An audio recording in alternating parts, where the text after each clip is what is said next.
RJD के नेता अब तेजस्वी यादव पर ही सवाल उठा रहे हैं, बोल रहे हैं उनकी आंखों पर पट्टी लगा दिया गया था। उनकी आंख खुली ही कब थी?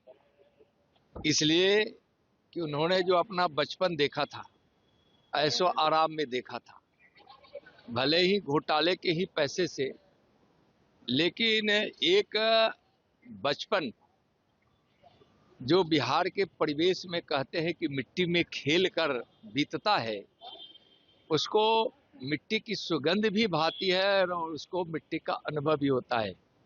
लेकिन ऐसा तो उनके साथ हुआ नहीं। और राजनीति में जब कोई उनके ही नेता आरोप लगाते हैं कि उनकी आंखों पर पट्टी बांध दी गई थी, तो इसका मतलब ये है कि उनके अंदर कोई विवेक नहीं है, विवेकहीन आदमी है, दृष्टिकोण उनके पास कुछ नहीं है, अपना कुछ नहीं है, अंदर से और बाहर से सब खोखला ही खोखला है। तभी तो कोई व्यक्ति किसी के आंख पर पट्टी बांधता है। और पट्टी कोई बांध देगा तो कोई बंधवा लेगा कैसे? और लोग तो उन्हीं के थे, उसी पार्टी के लोग थे। तो तेजस्वी अनुभवहीन है, कोई उनका लक्ष्य नहीं है।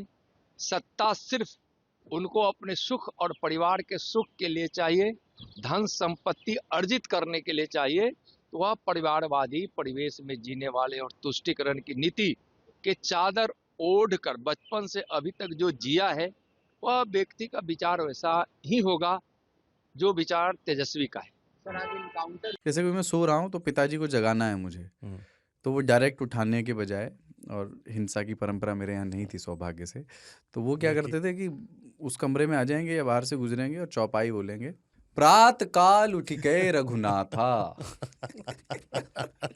मात पिता गुरु नावई माता। कभी कभी मैं गुस्से में उठ करके अरे पापा चरण स्पर्श किया और सो गया। मैंने कहा अब मत उठाना।